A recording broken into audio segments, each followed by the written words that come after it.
So let us start the elementary valuation. So in this, let us see what are different topics which we will cover. First of all, we will see what is the meaning of inventory.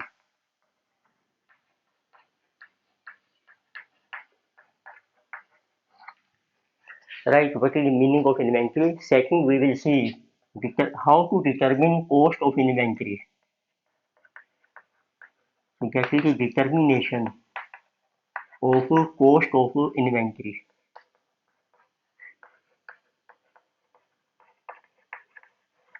Then number third topic is what are different methods of valuation of inventory. So these are the three main topics under this. So first let us say meaning of inventory.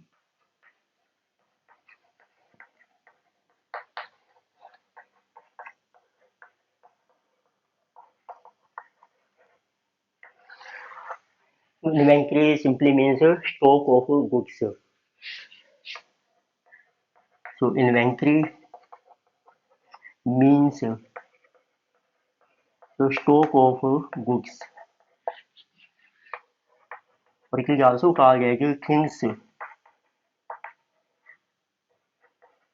So which are number one case so held for use. So in production of other goods.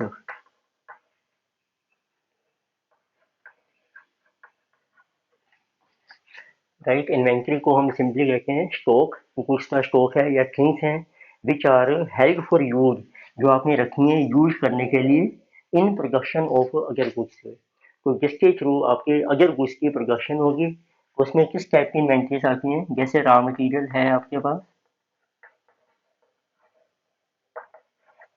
या फिर WIP है work in progress तो ये भी आपकी inventory मानी जाती है तो ये है जो यूज हम करते हैं इन प्रोडक्शन ऑफ अदर गुड्स में as well as inventory also includes things which are or we can say number second is which are held for sale so in course of business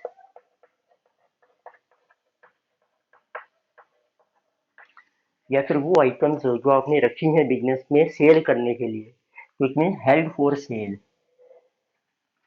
तो ये जो items होते हैं इनको हम कहते हैं finished goods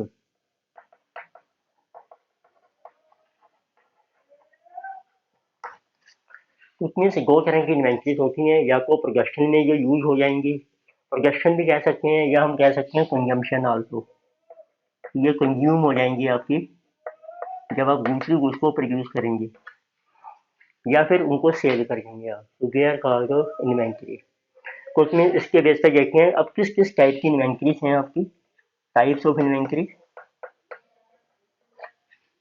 number one raw material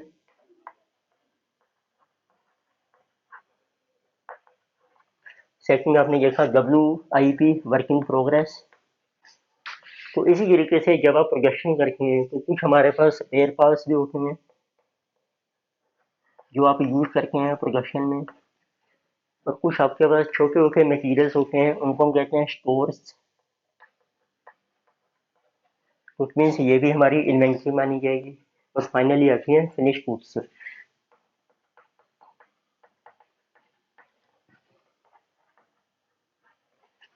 finish goods होती हैं जिनकी प्रोडक्शन कंप्लीट हो गई हैं अब वो रेडी हैं सेल पर्पज के लिए तो उसको हम कहते हैं इन्वेंट्री तो ये का आपका मीनिंग क्या होता है इन्वेंट्री का तो अब देखते हैं कि अब इसकी कॉस्ट कैसे डिटरमिन होती है जो हमारा मेन ऑब्जेक्टिव है तो आप कॉस्ट कर सकते हैं आएंगे you can note down second we are going to cost of inventory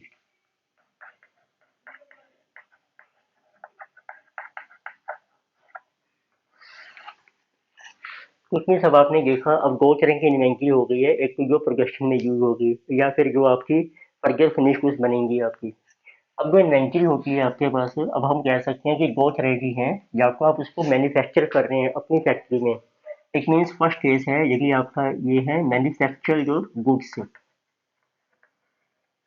और सिंपल टर्म है गुड्स भी हम यूज करते हैं, स्टॉक भी यूज करते हैं, स्टॉक ऑफ गुड्स और थिंग्स। तो जब यदि आप मैन्युफैक्चर कर रहे हैं फैक्ट्री में तो उसकी कॉस्ट हम कैसे डिटरमिन करेंगे?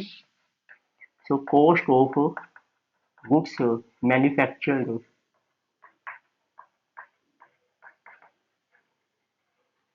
सो इन अ फैक्ट्री, जो आप प्रोड्यूस कर रहे हैं फैक्ट्री में will include, so all processing expenses, processing भी कहते हैं या हम कहते हैं मैन्युफैक्चरिंग, और manufacturing expenses, so till goods are ready for sale, जब तक वो रेडी नहीं हो जाती हैं सेल के लिए, तो उसमें जब तक वो फिनिश उसमें कन्वर्ट नहीं हो जाएंगे उस टाइम तक के जो भी एक्सपेंसेस हैं आपके प्रोसेसिंग और मैन्युफैक्चरिंग, वो आपने ऐड कर लेने हैं, वो आपकी कॉस्ट मानी जाएगी। तो देखते हैं इसका फार्मूला क्या बनता है। तो जब आप गुड्स को मैन्युफैक्चर कर रहे हैं then what will be cost of inventory in that case, तो it will include first of all आप रॉ मटेरियल यूज करेंगे गुड्स को प्रोसेस करने के लिए, तो we have to consider what is the cost of raw material.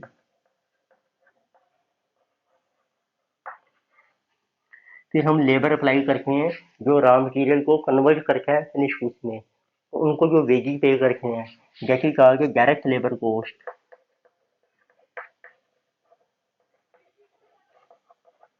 या इसको हम ये भी कहते हैं एक एक कहा कि उनको जो हम वेजी पे करते हैं उसका नाम है डायरेक्ट वेजेज,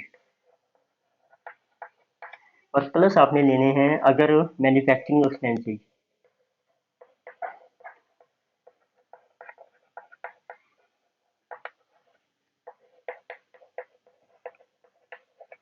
मैन्युफैक्चरिंग एक्सपेंसेस को हम कहते हैं फैक्ट्री एक्सपेंसेस, क्योंकि गुड्स जो है प्रोसेस होती हैं फैक्ट्री में, और इनका दूसरा नाम भी है। तो मैन्युफैक्चरिंग एक्सपेंसेस को हम ओवरहेड्स भी कहते हैं, these are also called overheads.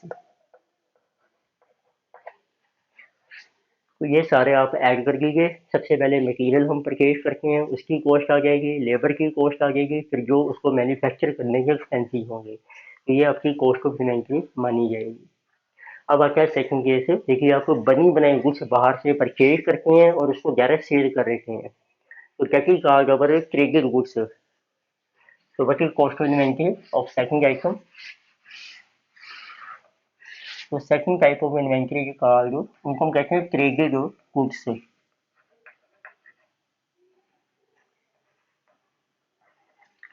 कई बार होता है ना कि हम अपनी फैक्ट्री में मैन्युफैक्चर नहीं कर रहे हैं, हम बनी बनाई गुड्स परचेज करते हैं और उसको आगे सेल कर रहे हैं, जैसे रिटेलर का बिजनेस होता है, तो उसको कहते हैं ट्रेडेड गुड्स हैं। तो उस केस में उसकी कॉस्ट हम कैसे डिटरमिन करेंगे? कॉस्ट ऑफ इन्वेंटरी,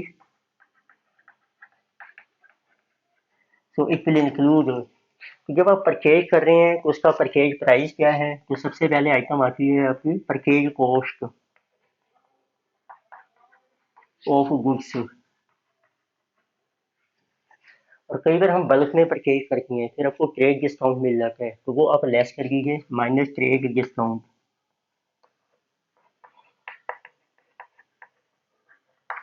तो एक तरीके से ये बन जाती है हमारी नेट परचेज प्राइस। तो it means you will get this is equal to net purchase price.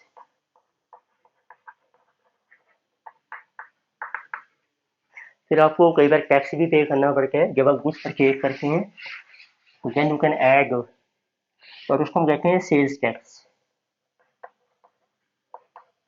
तो जैसे इसका नाम है presently goods and service tax GST, तो वो आप ऐड कर दीजिए, ये नॉर्मली परसेंटेज में आपको दिया होता है। और प्लस जब आप परचेज करती हैं इन्वेंट्री को तो उसको हम अपनी शॉप में लेकर आएंगे या जो भी आपका शोरूम है वहां तक लाने के जो एक्सपेंसेस होंगे वो भी ऐड हो जाएंगे, तो they are called purchase expenses. तो परचेज एक्सपेंसेस किस टाइप के हो सकते हैं? तो एक is called carriage, freight also, transportation charges,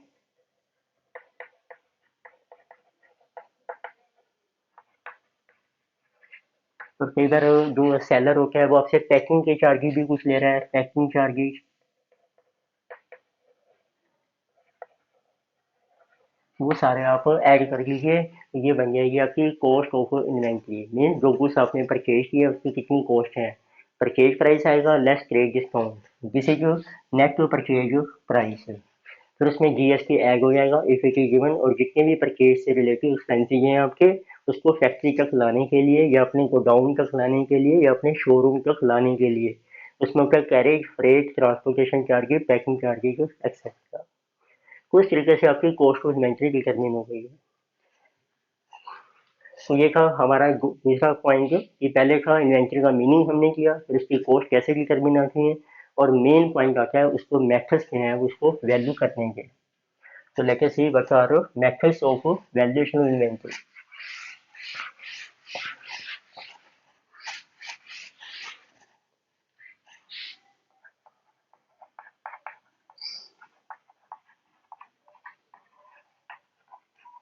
this is methods of valuation of inventory.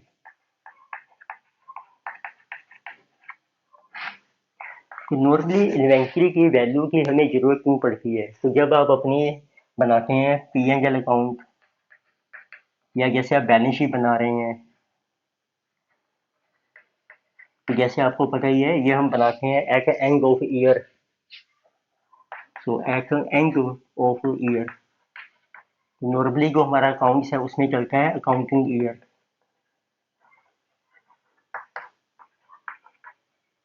या हम इसको कहते हैं financial year.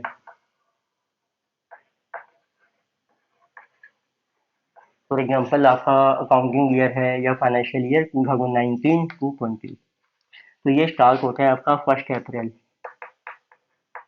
So 2019, and it will and on 31 मार्च 2020। तो जब आप अपनी बैलेंस शीट प्रिपेयर करेंगे या ट्रेडिंग और पी अकाउंट बनाएंगे एज ऑन दिस डेट, तो उस समय हमें चाहिए होता है कि ट्रेडिंग अकाउंट में जैसे आप शो करते हैं, लेट मी रिकॉल जो आपने +1 में किया होगा, जब आप ट्रेडिंग अकाउंट बना रहे हैं तो हम करेक्टली साइड में मेंशन करते हैं बाय क्लोजिंग स्टॉक।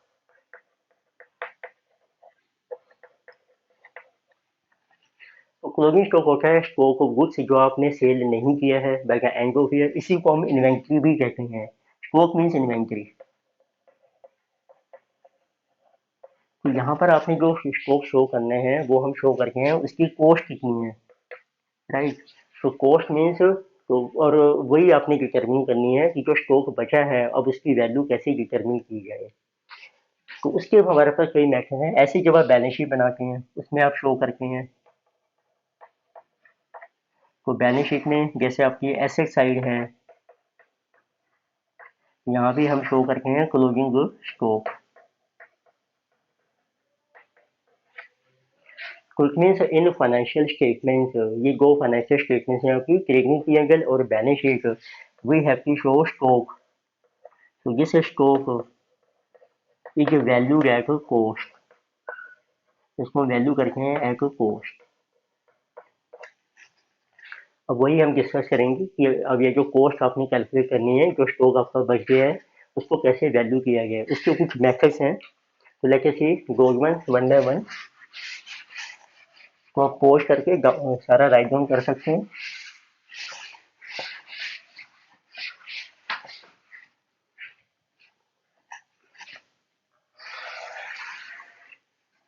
तो number 1 method is specific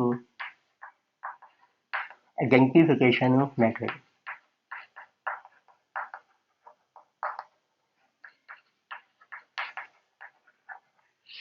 right. Second method is our FIFO method. FIFO को हम कहते हैं first in first out.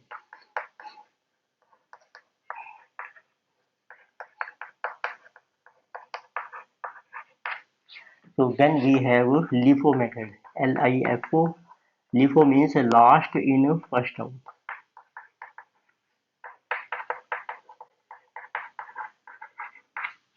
So then we have a simple average method.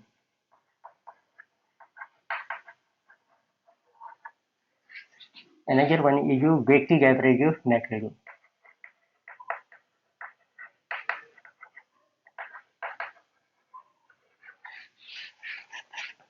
So let us see one more method is also here. So that one is our adjusted sale price.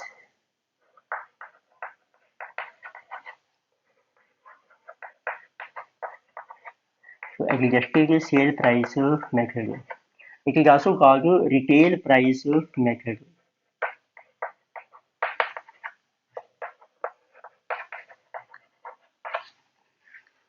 तो guys ये आपके different methods हैं, specific identification, FIFO, LIFO, simple average, weighted average and adjusted sale price method. तो lecture 1 में हम discuss कर रहे हैं फर्स्ट 5 मेथड्स, यानी इन लेक्चर को we will see in detail adjusted sale price method. तो फर्दर जब आप इन्वेंट्री को वैल्यू करते हैं तो नॉर्मली व्हाट हैपेंस, जैसे कोई भी फर्म है, अब एक ईयर आपका चल रहा है तो पूरे साल आपकी गुड्स परचेज होती रहती हैं। तो गुड्स आर परचेज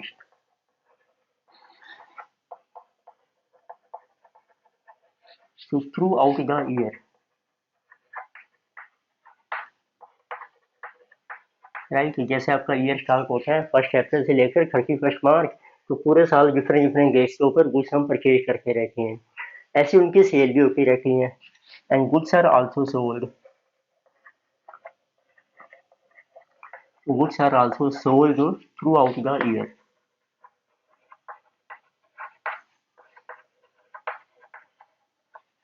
अब सपोज कर लीजिए हम लेते हैं यूनिट्स, जो गुड्स के आपने परचेज किए हैं, तो पूरे साल में आपने यूनिट्स परचेज किए गुड्स के 1000, और उसमें से आपके 800 यूनिट्स जो हैं वो सेल हो गई हैं। तो उसमें हम कह सकते हैं कि हमारे पास जो 200 यूनिट्स हैं वो स्टॉक रह गए हैं, तो उसको हम कहते हैं क्लोजिंग स्टॉक। तो ये आपका क्लोजिंग स्टॉक बच जाएगा साल के एंड में, तो एट एंड ऑफ ईयर, जैसे कमिंग 200 यूनिट्स। तो अब ये जो स्टॉक आपने कैलकुलेट किया है साल के एंड में, इसको कैलकुलेट करने के 2 मेथड्स हैं। तो नंबर 1 मेथड है, उसको हम कहते हैं जिसे कहा पीरियोडिक इन्वेंटरी मेथड,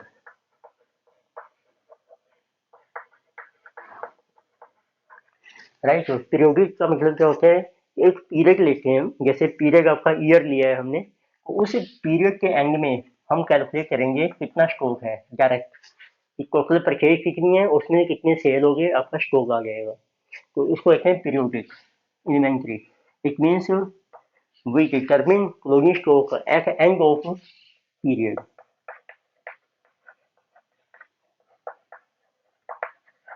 तो ये पीरियड आप मंथ भी ले सकते हैं, तो हर महीने के एंड में आप स्टॉक कैलकुलेट कीजिए कितना है, वो फिर नेक्स्ट मंथ में आगे ट्रांसफर हो जाएगा। इस तरीके से आप मंथ वाइज भी चल सकते हैं।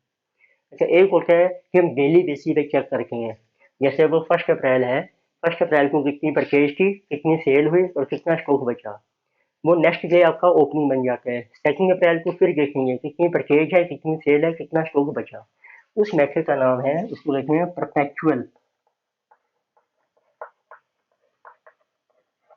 इन्वेंट्री मेथड,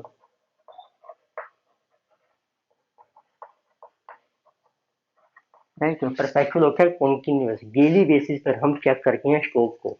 तो इट मीन्स इस केस में एट एंड ऑफ पीरियड हो रहा है, तो इट मीन जो स्टॉक हम कैलकुलेट कर रहे हैं तो उसकी कैलकुलेशन हो रही है एट एंड में, और परपेचुअल में होते हैं स्टॉक इज डिटरमिंग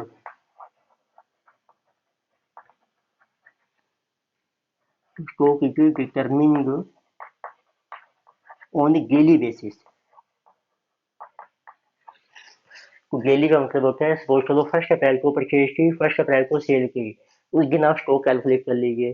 पर हो सकता है नेक्स्ट डे कोई परचेज सेल नहीं है, अब सीधा परचेज किया आपने 5 अप्रैल को, बस फिर 5 अप्रैल को फिर कैलकुलेट कर लीजिए। तो डेली मीन्स कॉन्टिन्यूस, जैसे जैसे परचेज सेल होगी उस दिन हम उसका स्टॉक कैलकुलेट कर सकते हैं। उसका नाम है परपेचुअल इन्वेंटरी मेथड। तो उसमें ये आपको 2 मेथड हो गए स्टॉक को वैल्यू करने के, कि इसकी क्वांटिटी को डिटरमिन करने के। अब आता है उसकी वैल्यू कैसे डिटरमिन करें, तो देखते हैं वन बाय वन। पहला मेथड हमारा स्पेसिफिक आइडेंटिफिकेशन मेथड। तो पहले मैं डिस्कस करूंगा सारे method under periodic inventory method. तो let us see that one.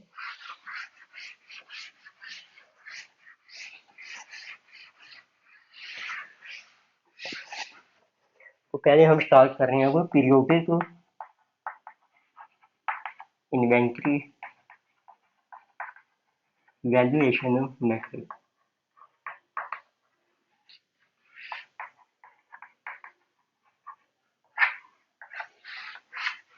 तो फर्क जब आप डेली बेसिस पर स्टॉक को परचेज करते हैं उसका परचेज प्राइस भी चेंज होता रहता है, क्योंकि डेली बेसिस पे प्राइस चेंज हो रहे हैं।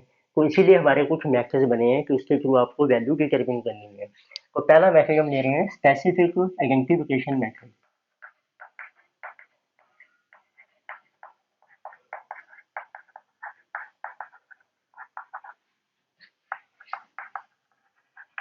तो मैं एग्जांपल ले रहा हूँ, आपके स्टडी मटेरियल का है। तो let us see that one. तो किसी जगह पर इलस्ट्रेशन नंबर 1 है आपकी पेज नंबर 4.7 के ऊपर। तो उससे आपको क्लियर होगा what is this method. Illustration number 1, तो पेज नंबर इज 4.7। वैसे मैं यहाँ भी मेंशन कर रहा हूँ पूरे क्वेश्चन क्या है आपका। तो we are given that a manufacturer has recorded purchase. तो आपको डिफरेंट परचेजेज दी हैं, आपको purchases on different dates.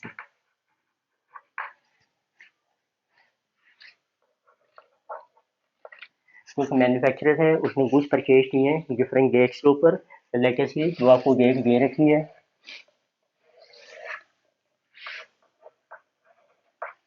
So date is this is for the month of December, December 4, December 10,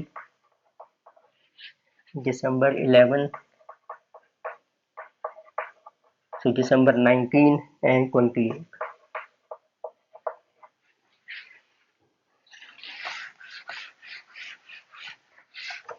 फिर आपको मेंशन किया है कि how much quantity you are purchasing. तो कितनी क्वांटिटी आपने परचेज किया जिसको हम यूनिट्स भी कहते हैं। तो क्वांटिटी आपको दी है जैसे 900, 400, 300, so 200 and 800. So that total quantity we have purchased is 2600. तो अब आपको इसका प्राइस भी दिया है per unit. Price per unit ये आपको मिलेगा रुपीज में। जब आपने ये गुड्स परचेज किए हैं डिफरेंट डेट्स के ऊपर तो प्राइस चेंज होता रहता है। तो प्राइस ही आपको दिए हैं जैसे 50 rupees, 55, again it is 55, 60 and 47। फिर आपको मेंशन किया है अब आपने डिफरेंट यूनिट्स आपने सेल भी किए हैं डिफरेंट। तो ये परचेजेज है आपकी, लेके सी सेल्स आपको दी हैं। तो sales during the month of December, उसके भी आपको मेंशन किया है व्हाट इज द डेट। तो किस डेट को आपने सेल किया और कितने यूनिट्स आपने सेल किए हैं। तो 3 डेट्स हैं आपकी, दिसंबर 5, दिसंबर 20 एंड दिसंबर 29। तो क्वांटिटी मीन्स यूनिट्स जो आपने सेल कर दी हैं। So this is given to be 500, 600 and 500. It mean 1600 units आपके सेल हो गए हैं। अब हम कर रहे हैं पीरियोडिक इन्वेंट्री वैल्यूएशन मेथड। और पीरियड आपका बन गया दिसंबर, राइट। December is period. अब देखिए इस पीरियड के एंड में आपका कितना क्लोजिंग स्टॉक है। तो पहले तो आपको ये वेरीफाई करना है how much is closing stock. तो at end of December get is equal to total purchase units हैं आपके 2600, उसमें से 1600 आपने सेल कर दिए हैं। तो आपके पास स्टॉक रह जाएगा 1000 यूनिट्स। तो इसको हम कहते हैं इन्वेंट्री। ये आपका पास इन्वेंट्री का स्टॉक रह गया है, राइट। तो अब देखते हैं पहले क्या होता है। अब आपका स्पेसिफिक आइडेंटिफिकेशन मेथड क्या कहते हैं कि जो आप सेल कर रहे हैं ये हमें पता होती है कि किस स्टॉक में से आपने सेल की है। सपोज आपको मेंशन किया है कि ये जो 500 यूनिट सेल किए हैं आपने 5 दिसंबर को, ये आपने परचेज सेल किए हैं जो 4 दिसंबर को स्टॉक परचेज किया था। This is out of December 4 stock.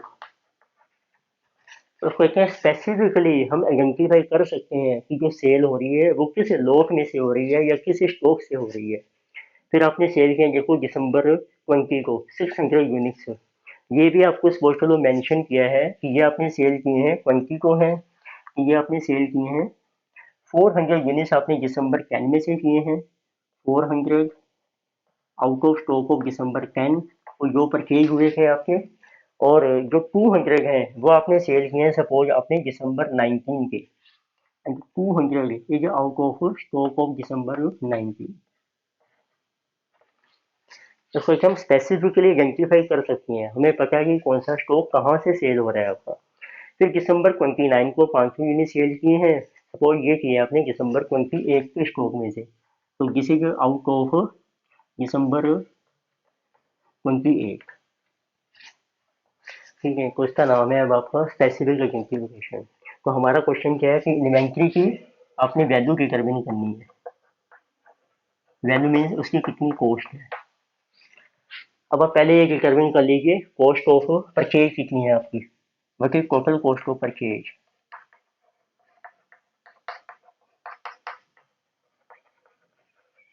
That is equal to quantity into price से मल्टीप्लाई कर दीजिए, वो आपकी कॉस्ट ऑफ परचेज आ जाएगी।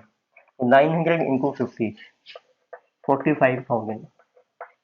So 400 into 55 22,000 22,000 plus 300 into 55 16,500 200 into 60 12,000 plus 800 into 47 तो दिस इज 37,600। उस तरीके से आपकी टोटल कॉस्ट ऑफ परचेज आ जाएगी प्लस 12,000 प्लस 16,500 प्लस 22,000 प्लस 45,000 133,100। अब आपने जो यूनिट सेल किए हैं उसकी आपको डेट पता ही है, तो उसकी कॉस्ट आप निकाल सकते हैं। तो उसका नाम है what is the cost of goods sold. It means जो यूनिट्स आपने सेल किए हैं उसकी कॉस्ट कितनी है, इसको कॉस्ट ऑफ गुड्स सोल्ड भी कहते हैं, शॉर्ट में इसका नाम चलता है COGS। तो आप कैलकुलेट कीजिए, देखो 500 यूनिट सेल किए आपने दिसंबर 4 के स्टॉक में से, उसका प्राइस है आपका 50 रुपीज। तो इट मीन्स 500 की कॉस्ट हम लेंगे इंटू 50 रुपीज। फिर आपने दिसंबर 20 को 600 यूनिट सेल किए हैं, 400 आपने किए हैं दिसंबर 10 वाले स्टॉक से, 400 की कॉस्ट आएगी आपकी 55 और 200 आपने किए हैं दिसंबर 19 का स्टॉक प्लस 200 इंटू 60 रुपीज। और फिर आपने 500 सेल किए हैं आपको दिसंबर 28 और उसकी कॉस्ट भी है आपके पास 47। तो this is cost of goods sold जो यूनिट आपने सेल किए हैं 25,000। मैं टोटली कर देता हूँ, ठीक है। This is 25,000, this is 22,000, this is 12,000 and this one 500 into 47 23,500 plus 12,000 plus 22,000 plus 25,000, तो this is coming 82,500। तो अब आप देखिए ये आपके पास है जो टोटल परचेज की है, ये है जो सेल करे हैं यूनिट उसकी कॉस्ट है, लेकिन जो बैलेंस रह गया वो आपका क्लोजिंग स्टॉक रह गया, तो उसकी वैल्यू आ जाएगी। What is value of closing stock, how much units of 1000 units आपके पास स्टॉक है ये, get is equal to cost of purchase में से माइनस कर लीजिए जितनी सेल हो गई आपकी, minus 82,500। This will be our stock 133,100 50,600। Right, आप नोट डाउन कीजिए, पोस्ट कीजिए एंड नोट डाउन। लेकिन ये सेकंड मेथड है अब आपका FIFO मेथड, को सेम एग्जांपल चल रहा है आपकी स्टडी में और सभी मेथड से हम कर रहे हैं।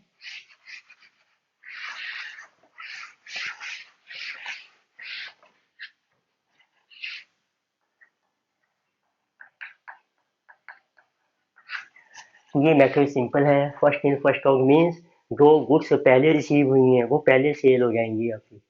इतनी आप देखिए टोटल कितने रिसीव किए आपने, टोटल परचेज जैसे 2600 जो यूनिट्स है। फिर आपने कैलकुलेट करने हैं यूनिट्स जो आपके सेल हो रहे हैं। मीन्स अब आपको ये मेंशन नहीं किया है जो आपकी सेल है वो किस लोट में से है, बस आपको ये दिया है टोटल 1600 यूनिट्स आपके सेल हो गए हैं। तो आपने 500 यूनिट सेल करने हैं पहले 900 में से, फिर आपने 600 लेने हैं इसमें से जो बैलेंस बच जाएगा, देखो आपने लेने हैं। टोटल 1600 यूनिट्स आपके सेल हुए हैं, तो 1600 कैसे काउंट करेंगे, 900 ये सेल हो गए आपके सबसे पहले वाले, 400 यहाँ से सेल हो गए आपके, 1300 300 ये भी सेल हो गए आपके, इतनी ये आपके सेल हो गए। अब स्टॉक बचा आपके पास 200 और 800 का। तो फिर फोर तो फीफो में ये होता है फर्स्ट इन फर्स्ट आउट, जो पहले परचेज किया वो पहले सेल हो गया, तो जो बाद वाला परचेज किया वो स्टॉक में रह जाएगा। इट मीन्स अब जो क्लोजिंग स्टॉक आएगा आपके पास, गेट इट, एक तो दिसंबर 19 का स्टॉक बचा है आपके पास, हाउ मेनी यूनिट्स 200, तो उसकी कॉस्ट है 60 रुपीज। और एक दिसंबर 28 का स्टॉक रह गया आपके पास और उसके यूनिट्स हैं 800, कॉस्ट है 47। तो ये आपकी वैल्यू आ जाएगी इन्वेंट्री की, वैल्यू ऑफ इन्वेंट्री। तो ये हम कर रहे हैं पीरियोडिक मंथ के एंड में देख रहे हैं कितनी परचेज कितनी सेल और कितना स्टॉक बचा, और फीफो के हिसाब से उसकी वैल्यू हमने कैलकुलेट कर दी। तो किसी 800 इंटू 47 एंड जो प्लस किसी 12,000, तो this is the value of stock 49,600। अब देखें लिफो, वो होता है लास्ट इन फर्स्ट आउट, वो रिवर्स हो जाते हैं, जो सबसे लास्ट में परचेज किया है वो पहले सेल हो जाएगा, तो वो भी इजी मेथड है। नंबर थर्ड ये LIFO, LIFO, last in first out.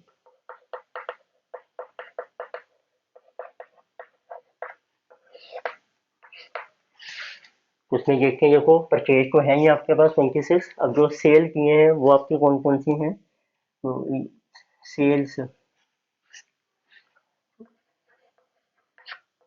वो आपने लेनी है लास्ट में से। तो आपने देखो टोटल 1600 सेल किए, तो 800 लेंगे पहले दिसंबर 28 के, तो दिसंबर 28 के हमारे 800 यूनिट सेल हो गए। फिर आपने दिसंबर 19 के 200 यूनिट सेल कर दिए, टोटल 1600 सेल किए हैं हमने, 1000 हो गए, 600 हो रहे, 300 यहाँ से सेल हो गए आपके दिसंबर 11 से, राइट। 1300, 300 आपके दिसंबर 10 से सेल हो गए, ये मैंने निकाली है सेल।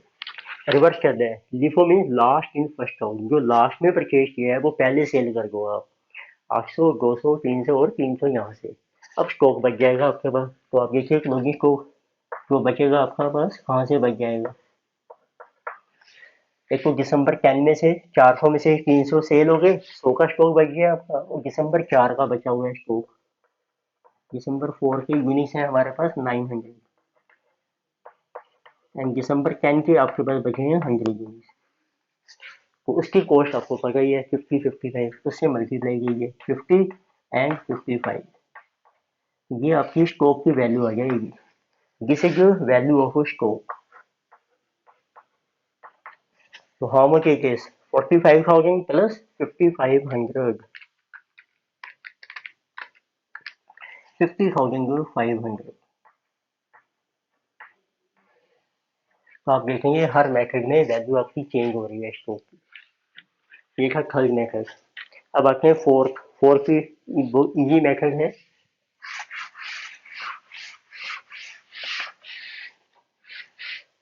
तो fourth is our simple average method.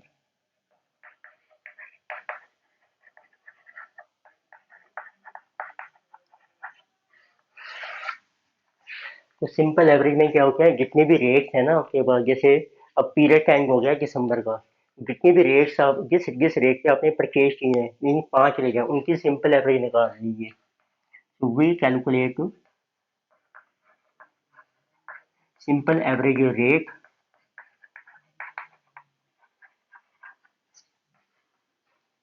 so at the end of a period, right. Period के एंड में आप कैलकुलेट कीजिए सिंपल एवरेज रेट। देखिए कितने रेट्स हैं, 50 प्लस 55 प्लस 55 प्लस 60 प्लस 47। इसको डिवाइड कर दो, जितने नंबर ऑफ रेट्स हैं, 5 रेट हैं आपके पास, तो ये आपका सिंपल एवरेज रेट आ जाएगा सभी का। This is 50 plus 110 plus 60 plus 47 divided by 5, 53.4। अब आप कैलकुलेट कर सकते हैं what is value of stock और वैल्यू ऑफ इन्वेंट्री। यूनिट्स आपको पता ही है, 1600 सेल हो गए थे, 2600 परचेज किए थे, 1000 यूनिट्स रह गए आपके, 1000 यूनिट्स, और उसको वैल्यू करेंगे इस रेट के ऊपर 53.4। इट मीन्स 53,400 आपके स्टॉक की वैल्यू आ जाएगी। This is simple average method. अब आता है last method, weighted average method,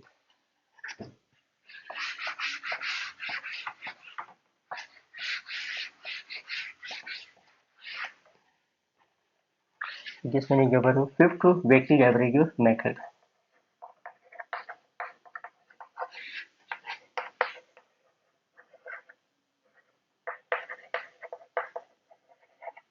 क्योंकि सिंपल एवरेज मेथड में आपने सिर्फ रेट की एवरेज करी है, इसमें जो क्वांटिटी परचेज की है और वो भी डिफरेंट डिफरेंट है, उसको कंसीडर ही नहीं किया हमने। तो इसलिए वेटेड एवरेज मेथड हमारा बेटर मेथड होता है एज टू की सिंपल एवरेज। उसमें क्या करना है आपने, गेट वेटेड एवरेज रेट, उसका फार्मूला देखते हैं क्या होता है, गेट वेटेड एवरेज रेट वो एट एंड ऑफ पीरियड, जो भी पीरियड है उसके एंड में आप उसका रेट कैलकुलेट कर लीजिए पहले। तो वेटेड एवरेज क्या बनेगी, पहले क्वांटिटी को मल्टीप्लाई करो प्राइस से, वो बन जाएगी total cost, total cost of goods जो आपके पास हैं अवेलेबल हैं। उसको कैसे कैलकुलेट करेंगे, क्वांटिटी को मल्टीप्लाई कीजिए उसके प्राइस से और उसका कर दीजिए समेशन सभी का टोटल, फिर डिवाइड कर दीजिए आप उसको, टोटल क्वांटिटी कितनी है आपकी, वो आपको एवरेज रेट दे देगा, वेटेड एवरेज टोटल क्वांटिटी। तो राइट, तो देखें इस मेथड में टोटल कॉस्ट हमने अभी पहले कैलकुलेट भी की थी, टोटल कॉस्ट आ जाएगी आपकी, मल्टीप्लाई कीजिए क्वांटिटी इंटू प्राइस, देखो 800 into 47 plus 12,000, so plus this was our 16,500 plus 22,000 plus 45,000, तो टोटल कॉस्ट आ गई 133,100। तो टोटल क्वांटिटी है आपकी 2600 जो आपने परचेज की है, तो आप डिवाइड कर दो, ये बनेगा आपका weighted average rate, this is 51.1923। तो क्या आप दो डेसिमल का राउंड ऑफ कर लीजिए, क्या 3 या 4, आपकी चॉइस है, स्लाइड वेरिएशन आ जाती है आंसर में। अब आप कैलकुलेट कर सकते हैं कि आपके स्टॉक की वैल्यू कितनी है। तो what is the value of inventory, value of inventory के जिस रेट आ गया आपके पास, क्वांटिटी कितनी है आपकी इनटू एवरेज रेट, तो क्वांटिटी आपकी है 1000 यूनिट्स इंटू 51.1923, तो दैट इज 51,192, ये आपके स्टॉक की वैल्यू आ गई। अब कई बार क्वेश्चन में आपसे ये भी पूछ लेते हैं कि जो गुड्स आपने सेल किए उसकी कॉस्ट कितनी है, वो आप डायरेक्ट भी निकाल सकते हैं, कॉस्ट ऑफ गुड्स सोल्ड। वैसे उसका फार्मूला होता है ओपनिंग स्टॉक प्लस परचेजेज जो आपने की हैं, या परचेज कॉस्ट आ जाएगी आपकी, माइनस क्लोजिंग स्टॉक। अब जैसे इस एग्जाम्पल में तो कोई ओपनिंग स्टॉक नहीं है, तो परचेज की कॉस्ट है आपकी टोटल 133,100 माइनस कर दो क्लोजिंग स्टॉक। तो कोई भी मेथड, हर मेथड में आप कैलकुलेट कर सकते हैं cost of goods sold if they ask. तो 133,100 माइनस 51,192, तो दिस इज 81,908, ये आपकी कॉस्ट ऑफ गुड्स सोल्ड आ जाएगी। फॉर द मंथ ऑफ दिसंबर। तो ये हमने डिस्कस किए 5 method periodic inventory valuation method से।